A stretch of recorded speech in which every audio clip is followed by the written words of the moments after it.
Bentornati tifosi napolitani to another edition of Far From Vesuvius. I'm your host, as always, Raffa, and I'm joined once again today by the illustrious Marco Kubani D'Onofrio. Kuba, what's going on, my man? How are you? I'm good, man. I don't know if I've ever been called illustrious before, but I'm okay with that. I'm going to think of a few different nicknames or ways to introduce you every week, just to keep it fresh. You know, last week was the ghost of Napoli, but you're back now. So I'm back, man. I'm back, and so is Napoli. So it's good to be back. You're back, like Eric Bischoff, right? Time. Oh yeah, man. We both got smiles on our faces after the week that was. So yes, the NWO. This guy's ripping an NWO shirt. I am. Now. I had to reference. Reason? No, not really. Just bumming around the house, had the NWO shirt available, so I decided to slip it on, and then just with the "I'm back" reference with Eric Bischoff, I figured I'd flash the shirt to you and show you the. Yeah, man. So you're hanging in still up there? We're any progress? We're hanging in here one day at a time, you know. Hoping to get through this pandemic, because we were just talking about off air. We're still in lockdown up here in Ontario, and will be for the foreseeable future. So hopefully this ends sooner than later.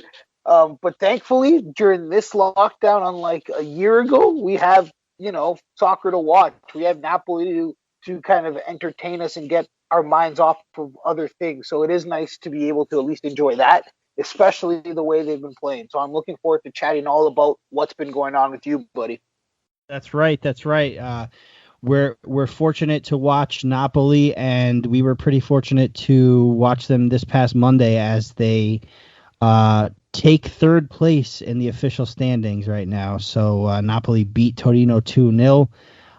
Goals by who would have thought Bakayoko, and 2 minutes later a goal by Osimhen, which was enough to seal the deal. But like I said on the rant, could have been 5, should have been 5, could have been 10 or so.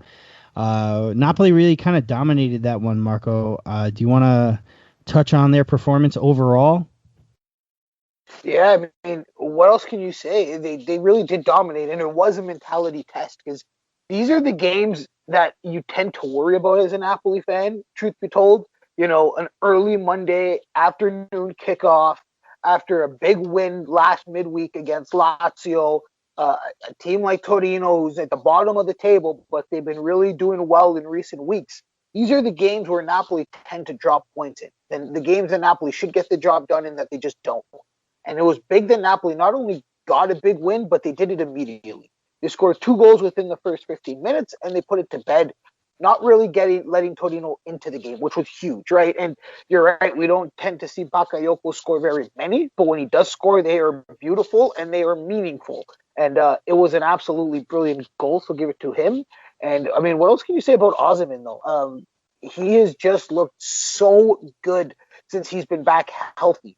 And he makes such a difference for this team. I mean, we saw what he does, not only in the goal that he scored, which, by the way, I don't know if you had the same commentators that I did up here when they were debating whether it was an own goal or not. And I'm like, buddy, that's not even close. Come on. Give the kid credit where it's deserved. It was Patrick Kendrick who we had on the rant immediately after. We didn't ask you. We didn't. Yeah, we had him. I don't know if you caught the rant or not. No, I did not. I didn't realize you guys had him, which is a big get, by the way. And that's funny that you mention it, because Ralph Pizarro and him before air, before they were waiting for me, of course, to join in.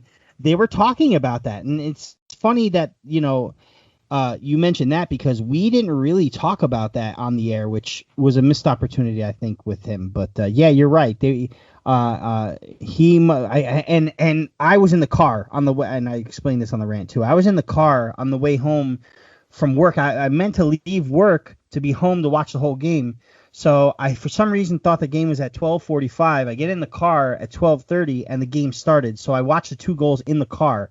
But you're watching in the car. You're not really watching. You're watching the Yeah, road. I had the audio in and everything, and I heard him say that, and I didn't think anything of it until I saw the replay, and I was like, hold on, that's an Osimhen goal all the way. Like, hundred but percent. he's coming through. He's coming through. Everybody was talking about him not producing, him needing time, him this and that. He was just very unfortunate in the beginning of the season, and now he's coming back to life, and you're seeing what he can do.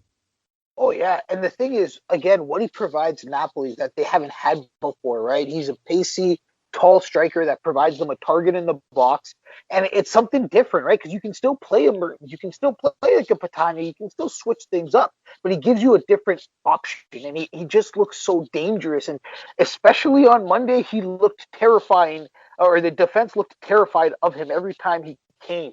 So it's fun to see, and it's fun to watch. This team looks more united now than I can remember. And that's why, with all this Gattuso talk, it really would be a shame if he does go, because this team just looks like they're so united. They're so together. And I mean, the results are speaking for themselves. So it'll be very interesting to see how they go down the stretch. But I do think Monday there's always a big one, and it was a telling one, because, again, these are the games that, as a Napoli fan, you tend to worry about. And we didn't have to worry about that because they put 2 goals away right away. And again, they never let Torino back in the game, which is huge. I want to really quick go back to Osimhen fast, because there's somebody, I forgot who it was. It was someone, it might have been the Gazzetta, the newspaper, came out and kind of bashed Napoli for signing Osimhen for as much as they did, while Simi's got 18 or 19 goals. And I think he's going to be the official top goal scorer on a relegated club. But at the same time, is it fair to really compare those two? Look at the issues that Osimhen's had. He's played in only 19 Serie A matches. He's got 7 goals, and at the beginning of the season, we asked, hey, if Osimhen gets 10 goals this season, are you happy? For your first Serie A season, getting acclimated to the league, I would have said yes. What are your thoughts on the comparison between Osimhen and Simi? Oh yeah, 100%. I mean, it is silly. The only reason they're comparing them is because they're both Nigerian, right? I mean, one Yeah. player is also 8 years younger, so I Mm-hmm. mean, the resale value isn't even close. And again, look at the season Osman has had to endure, right? Like the shoulder injury, COVID. You're a young kid moving to a new country, learning a new league. There's a lot that goes into all of that, right? So I mean, it is what it is, and I know what they were trying to do with it.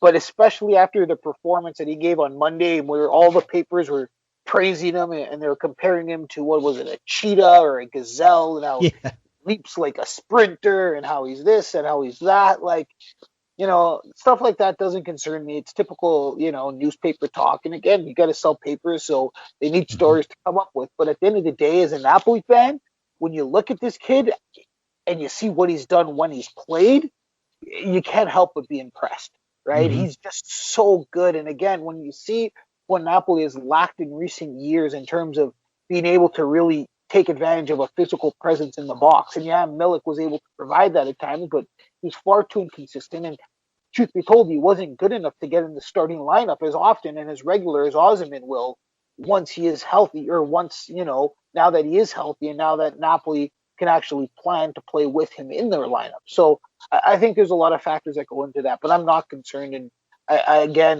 I look at what he can do and the potential he brings, and I think it really is limitless. There was a lot of Bakayoko hate before his goal from a lot of fans, just a lot of hate Yeah. for him.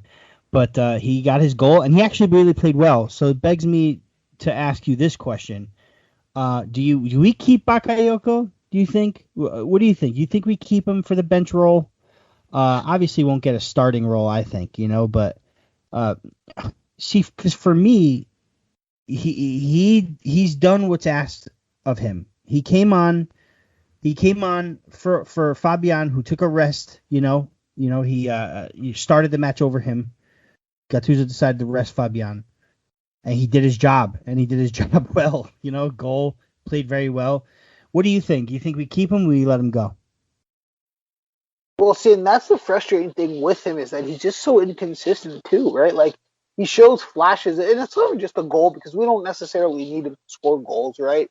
But I mean, he gets caught sometimes where he's too slow and he's out of position, and there's times that really frustrate fans. And then again, there's times where he does look really, really good. And I think whether we keep him or not depends on a couple of factors. One, the price tag, right, and what they're actually able to get him for, and two, whether Gattuso stays or not, right? Because Gattuso was the one who really pushed for him in the first place, and if Gattuso's gone, then it's all but certain Bakayoko's gone.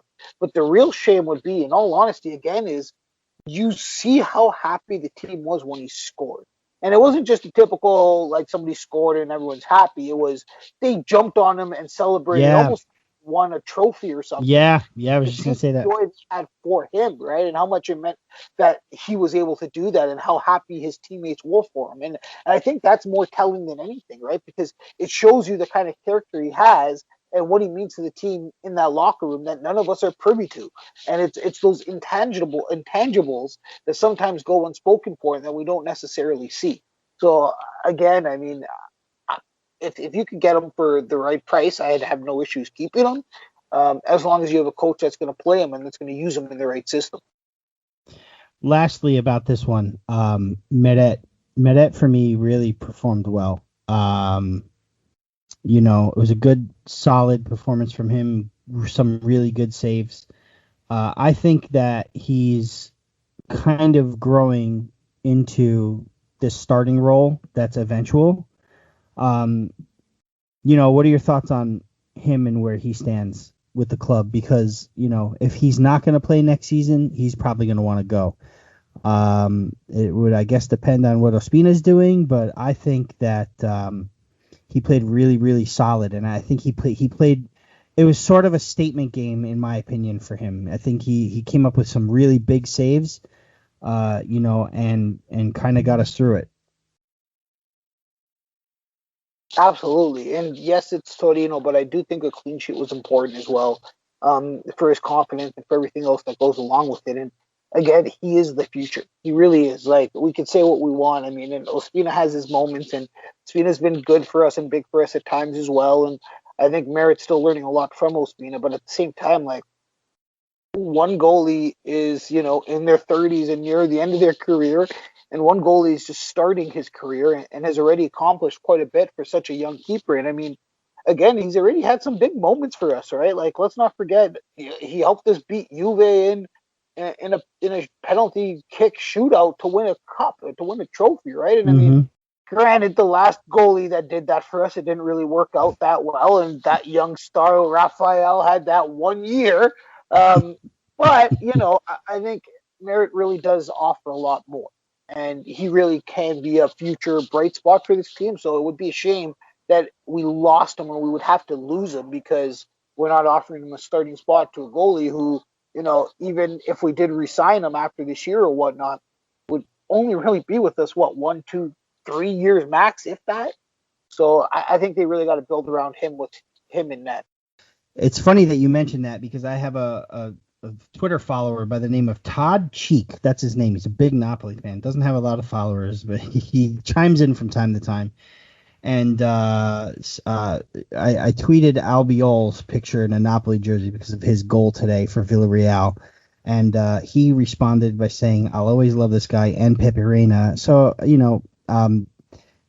I responded back saying, "Reina for me, not so much. He left a bit sour, but he was a leader, so I get it." And then Todd responded saying, "I often wonder how we would have done in the 14-15 season if we'd been able to keep him instead of the disastrous Raphael." So I think it's funny that you mentioned Raphael today because this was just like an hour ago that we were having this chat, but I wanted to shout him out too and just say, hey, what's up? But yeah, man, I agree. Big moment, but not so big in the long run. Uh, Hopefully he can continue with this good run of form. These are the games that we normally screw up or take our foot off the pedal or like underestimate. But here we are on a Monday after everybody's played, except for Lazio and Milan. They had to play later after when Lazio beats Milan 3-0.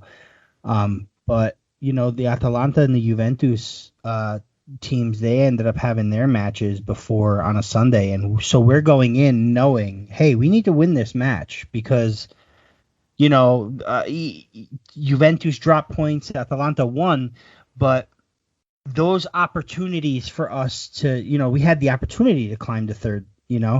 We don't normally take them. We usually squander them, and I feel like that was a message sent by Gattuso and the boys, like we're not the same Napoli that everyone thinks we were this season when we were decimated by injury, COVID, and what have you, but also not the same Napoli that have lack of mentality, lack of focus. You can tell that their focus is a little bit more sharp, Marco. Am I right or am I wrong? And that, like you said, is a main reason for me why I believe Gattuso stays next season or should stay, because we've seen a Napoli without focus, but I feel like more and more as the season is going and winding down that the focus is there. What do you think about that?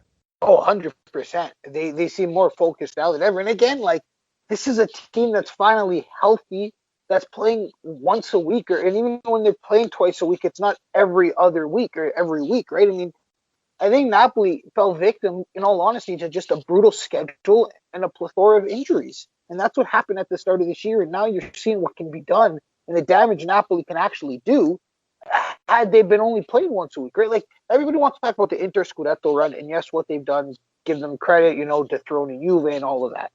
But they've been out of Europe since January, right? Like, the last 5 months essentially now, they've been playing only one competition. Imagine Napoli was only playing one competition, and yeah, you had a couple of Coppa Italia dates, but even then, what did Inter reach? I don't even think they got to the semis. I think they were eliminated in the quarters. I could be mistaken, but I think they were eliminated in the quarters. No, they were eliminated in the semis by Juve. Juve. Yeah. Yes, sorry, you're right. But regardless, okay. So listen, Coppa Italia is a couple matches, really. Like, let's be honest, it's like exactly 5 matches if you want to win it for us. I think it's 4, right? You do the round of 16, you do the quarterfinals, and you have 2 semifinals.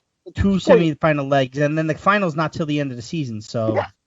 And so they had 4 games, but you're out of Europe entirely. So you're not playing those Europa League games, which you're going to put more emphasis on. You're not playing the Champions League. So they've had that advantage, right, with a healthy team. If Napoli had a fully healthy team in January, and was only playing in that one competition, who knows where we would be, right? And I'm not saying we would be winning the Scudetto, but I think there could be a place for that argument and a discussion there, because you look over the last few weeks, Napoli's played all of the top teams, and they've had strong results. Yeah, so this team has held their own against the biggest teams in Serie A, and so that is what the real shame would be, is if we did lose Gattuso, right? I mean, and that's what kind of concerns me today when I saw the Alvino tweet, when he tweeted out that he wouldn't even bet a penny on Gattuso staying, and that's what scared me, because, I mean, we've seen all kinds of other BS reports, but he's really close to the team, and if he's saying that, then I think there is a concern, and if that's the truth, then if you're ADL, you're really screwing this one up. And I mean, I know Spalletti has quite the resume, and so do a lot of other people. But at the same time, what Gattuso's done, I mean, people forget how bad of a situation he inherited last year, and what he did with this team. So it would be a real shame to see him go. I agree. I mean, Marco, I don't know. Spalletti for me he's a character. He's a hard-nosed guy. He sticks up for his club. He's experienced. He knows what to do. He's won a couple of cups here and there. He went to Russia and won. He took an Inter team that was floundering and got them back to the Champions League. I get that. He did good things with Roma the season he came back. I get that too. But for me, it's just like it's a sideways move for me. If you're gonna replace Gattuso, you need to replace him with someone that's miles better. That's like, dare I say, a Jose Mourinho-esque, because of what he's accomplished. Now I know we've hired Ancelotti, and he's accomplished a lot too, and look where that led us. And Mourinho's on a decline anyway. But you understand what I'm saying? Somebody with a pedigree of like a Mourinho or an Allegri or a manager like that's just proven, somebody that's proven, instead of a Spalletti who is a question mark, if you ask me. you might as well just keep Gattuso. But that's, again, it's speculation. But yeah, the Alvino tweet is a little bit worrying because we've heard a lot of nothing from the team and a lot of crap from a lot of sources. But this is the most reliable that has come out with it. So it's a little bit worrying. So Marco, couple of big news bits this week. Napoli signed a deal with Pro Evolution Konami to be featured in Pro Evolution Soccer, and I believe it's exclusive as of 22-23. So you FIFA nuts out there deciding on what Napoli is going to be called in FIFA this year, it's still going to be SSC Napoli, and the year after is probably going to be Napoli as well, because this has happened before where they haven't had the rights, but they were still Napoli. Look at Roma, they're still Roma FC, so that's neither here nor there. But another big thing about this deal is that the training center is going to be officially renamed as of July 1st, the SSC Napoli Konami Training Center. So no more Castel Volturno, it's Konami Training Center. But they're gonna install a gaming room in the training center, I guess, for big gamers to play. What's your take on that deal? I know it's a lot of teams do it, but Napoli doing it is kind of a step in the right direction, maybe, along with the supposed Emporio Armani deal and the fact that they're still pretty exclusive on Amazon. These are some big moves, I think, being made by De Laurentiis. What do you think? Yeah, agreed. I mean, hey, if it's going to bring in more revenue and generate more money for the team and be able to spend it and provide a little bit more cushion for the players and, and upgrade the facility a little bit, then heck, why not still be able to be called?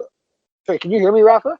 I can. I'm sorry, you cut out a little bit, though. You said it's going to generate money and you'll always be a FIFA fan, right? Is that what you said? Yeah, I always love FIFA. And I mean, you're right. Like at the end of the day, like they'll probably still be able to be called Napoli because that's just the name of the city. So they'll that's call the name it of the city, right? or Napoli FC or something like that, right? The players will still be in there too because that's a whole separate issue. That's a whole separate issue, exactly. Yeah. And with Juve, they were able to. It was a little bit different because I mean, how do you rename Juventus, right? Like they didn't, Right. they couldn't call them Torino, right? So that was a little bit of a different situation. But I mean, at the end of the day, it is what it is, and it'll be interesting with this whole Armani situation. And still don't know how I feel about the whole uniform, making their own uniforms. And I mean, ADL is, what did Benitez call him the other day? A visionary. So I mean, that's one way to describe him. But we'll see how it all plans out and plays out. And you know what? Again, having Napoli involved in big sponsorship deals, and again, any opportunity to generate more revenue, especially now without fans and stadiums, is huge. And Napoli has to take advantage of it in terms of marketing themselves and growing the brand. So I'm all for it. Yeah, the rumor is that Emporio Armani Designing is going to assist Napoli in the creation of their own kits. So that's the way I interpreted the situation. I for like a day was thinking, okay, so we're gonna wear Emporio Armani EA7, which is used by the Italian Olympic teams. That they use the Emporio Armani design, and that's their technical sponsor, which I found pretty cool and unique because they've never really gotten into the football world.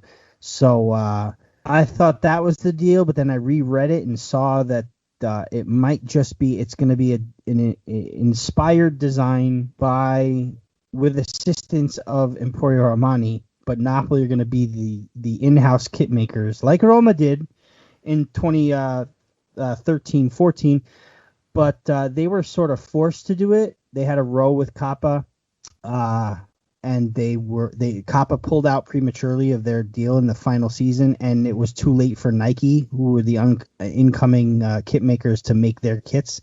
So Roma had to kind of be forced to do it.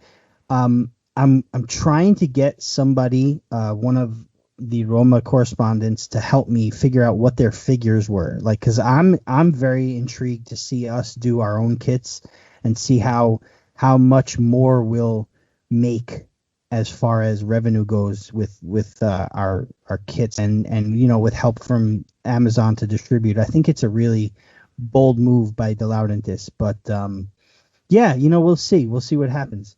So hey, man, we're in third place. Three-way tie with Atalanta. No, sorry, three-way tie with Juve and Milan. They still have to play against each other next week. This week it's Juventus and let me see. Sorry about that. This week it is Udinese and Juventus, and Atalanta plays against. Yes, Sassuolo, Atalanta, and Milan Benevento. So I mean, it's interesting because down at the bottom, I mean, Cagliari is up for us, and we have Cagliari at home. We beat them 4-1 last time out. But I mean, look at the bottom of the table, man. Torino, Cagliari, Benevento, 31 points, all tied for that last relegation spot, and things are tight. Udinese is still there too. As a matter of fact, Udinese at 11th place has 39 points, so they're not out of the woods yet either. So, these are all teams that are playing. Sassuolo has a chance to catch Roma for that 7th place and possibly make the Europa Conference League now that Roma got their ass handed to them against Manchester United and Cavani, by the way. Shout out to Cavani. 2 goals, 2 assists. Man of the match for me. Awesome. Love it. But yeah, so Sassuolo needs points to get into Europe, and the other 2 teams need points to be safe. It's really, really heating up there, Marco. What approach do we take? What do you think for this one? You go guns a-blazing and you take the same approach you have been. You know what I mean? And you fight every game like it's your last game of the season and that you need it, right? I mean, at the end of the day, the only way to guarantee a Champions League place at this point in time is to win every one of your games. So if you can go in and do it, right? I mean, you look down the stretch, and again, schedule-wise, Napoli has quote-unquote the easy schedule, but like you just alluded to, Cagliari this weekend is going to come out fighting because they're fighting for their lives, right? And Torino had been brilliant. They've had a great run of form up until that Monday game, right? So, I mean, these aren't necessarily easy games, but we're fortunate in the sense that we don't have to play any more real direct rivals for that spot, right? And you got Juve Milan coming up. Juve's got to play Inter still, right? And even if Inter clinches a Scudetto at that point, Inter and Conte would love to hand Juve another loss, actually out of the Champions League, right? So there's so much. You also have Atalanta, Atalanta and Milan in the last game of the season. Right? And so points will be dropped. It's just us. We have to do our thing. Oh yeah, and think about it too. Keep in mind, before that final game of the season, Juve and Atalanta also got to play in the Coppa Italia. So, after Inter plays Juve got to go. So after Juve plays Inter, they play the Coppa Italia, and then they play the last game of the season. And Atalanta got to play the Coppa Italia. Then they got to play, Milan, in the final game of the season. So there's a lot on the line in these final few weeks, which is fun and it's exciting because that's not always the case. So yeah, it's going to be really, really interesting to see what this team does. But I have faith in Gattuso and I have faith in the squad, so I'm excited for it. Cagliari, 3 wins in a row, 4-3 against Parma in that comeback. Yeah, that was a big every one. game is a comeback. 1-0 against Udinese and 3-2 against Roma. So Cagliari are not dead in the water yet, man. So it is going to be crazy. 9:00 in the morning on Sunday. Marco, thanks again. This was a good one. Another good one. Anything else that you want to add before we get out of here? No, man, Raffa, the pleasure is always on mine. I really enjoyed talking to you. And again, Forza Napoli, this is going to be a fun stretch, everybody. It really is. It really is. We'll see you guys again soon, next week, yeah? Yes, sir. All right. Forza Napoli, sempre.